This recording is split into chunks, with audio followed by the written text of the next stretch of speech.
Hey guys, welcome back to the channel. Now today we're going to be taking a look at a gas-operated semi-automatic shotgun that has really stood the test of time. In fact, there's a good chance that you, your dad, and your granddad have all shot this gun at some point. And that gun is the Remington 1100. Now, these guns have been in production since 1963, been around for a long time, a lot of different models and variations out there. So we thought it'd be fun to get our hands on an old school vintage one, as well as one of the new school ones, take them out to the clay range and shoot them and talk to you guys about them. So got Patrick here today again. Hey Scott, how's it going? I was definitely pretty excited to get out there and shoot these 1100s with you and see how we do. So absolutely, always a good time. Yeah. So so let's just kind of dig right in. Do you want to talk about the first gun that we were shooting? Yeah, so the first gun we were shooting was a 1974 Remington 1100. It's a 12 gauge, 28-inch barrel with a vent rib and an end bead. And it's also a fixed modified choke. It comes in around 8 pounds, 1 ounce. It's got a 4.5 pound trigger pull and a 14-inch length of pull. And it does have a butt plate, but not a butt pad. Yeah, yep, and that's old school, 1974, yeah. Right? So pretty old. I mean, yep. Only about 11 years into production that was made, so kind of cool. The other one that we were shooting was it's a much newer one. So 2019, it's an 1100 Sporting. It's also in 12 gauge. Also has a 28-inch vent rib barrel with a modified choke. However, this does take interchangeable chokes, and this particular one is an extended choke. This one also does have an end bead, but it also has a mid bead as well. And instead of a butt plate, they've got a nice recoil pad on there. In terms of actual specs, we're looking at 8 pounds, 4 ounces. So maybe about 3 ounces heavier than the other one. Trigger pull, I did 3 tests on that, and every single test came back at 4 pounds exact. So that trigger is definitely dialed in. And then lastly, in terms of length of pull, we're looking at a 14.25 inch length of pull. So just a 1/4 inch longer than the other gun. So those are the 2 guns that we chose to shoot. And what we did is we just went out to the range and we shot our first 25 shots basically with the 1974, and then we shot the second with the 2019 and compared. So with that being said, let's talk about how we shot with them. Do you want to start out, Patrick? Yeah, so today I shot a 45 out of 50. So again, pretty consistent from the last video. So your average is kind of like a 45. I guess so. And I missed 3 with the 1974 1100. And I only missed 2 with the 2019 1100. So for me, I don't know, they both shot very similarly. And I don't really mind the mid bead. I know that's kind of a hang up for you, but I don't know, overall they're very, very nice shooters. I definitely do prefer an over-under though. Okay, yeah. Especially for sporting clays. Yeah. Gotcha. How about you, Scott? How'd you do? Yeah, I mean, I shot better than with the over-under, so I came out with a 43. Now, ironically enough, with the 1974, I only missed 1 clay, so pretty good run with that. However, with the 2019, I actually missed 6 clays, so much better performance than the 1974 over the 2019 specifically for me.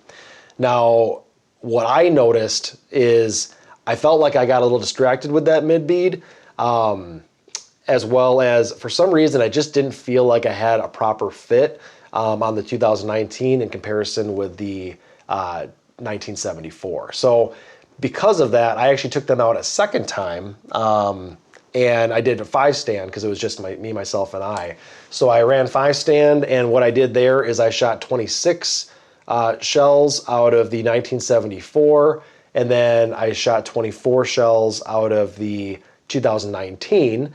And I only missed 2 shots with, I shot a 38, and I only missed 2 shots with the 1974, which again is pretty good. However, with the 2019, I missed 10. I shot a 14 out of 24, which is awful and way below my average. That's crazy to go just from one right to the next and such similar guns. Yeah. And miss 10. Yeah, using the same ammo on the same course. I mean, no break in between. Yeah. And that big of a difference. So that's crazy.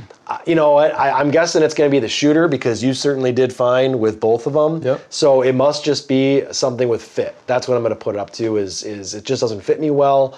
or that mid bead is just too distracting and it's keeping me from really focusing on the target. Because I was consistent both times with the 1974, and sadly, I was also consistent both times with the 2019. Yeah. So, I don't know. I do like semi-autos. I mean, as you guys know, you've heard me talk a lot about the Beretta A400.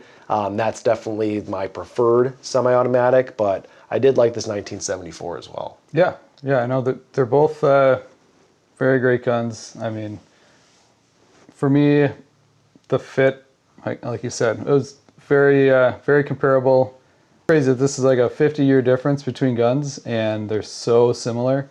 That is pretty crazy. Yeah. Yeah. I mean, they did a nice job trying to keeping everything consistent and everything like that.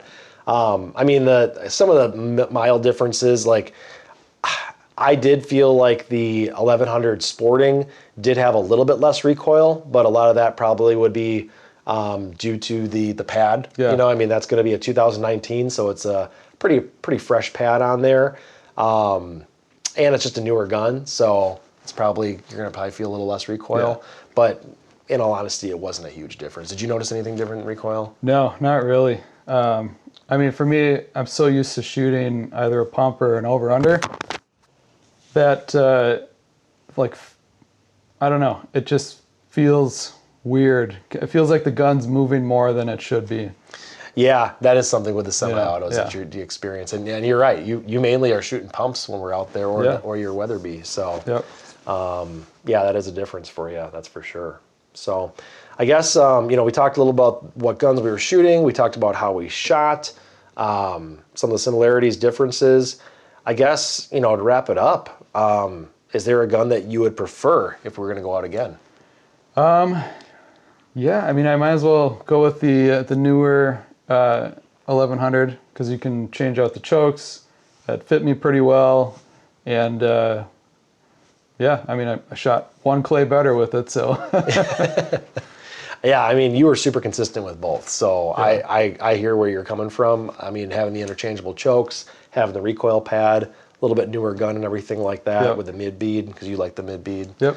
I understand where you're coming from on that. Now, How about you? Yeah, I mean, in theory, I'd want to go with the 2019 too. I would. I Yeah. mean, it's got a lot more of the features that I like besides the mid bead.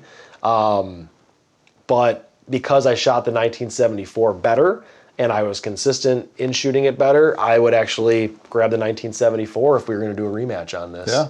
So, I don't know. I think it's going to come down to shooter preference in the end. I think that Remington did a really good job. And I get that Remington's been bought and sold many times over the years from Yeah. 1974 to today. Right. But they did a good job keeping the blueprint, keeping the design, the model. They pretty much look and feel the same. Yeah, I mean, are they still making the 1100s? They are. Now Rem Arms has the company and they're okay. doing it. So, and I forgot what model they're making. I think it's the 1100 Sporting is pretty much the only one they're making now. So in essence, it's been in production from 1963 63. till today. That's Yeah. pretty crazy. So over 60 years. Yeah. Yeah. But what do you guys think of the Model 1100? Is there a certain model or variation that you like to shoot? Definitely tell us your story in the comments.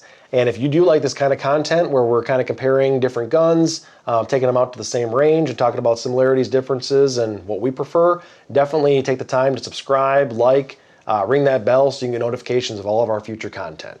So with that said, this is Scott. And Patrick. Signing off with the Average Joe's Armory, channel for the Average Joe, and we'll see you guys in the next one.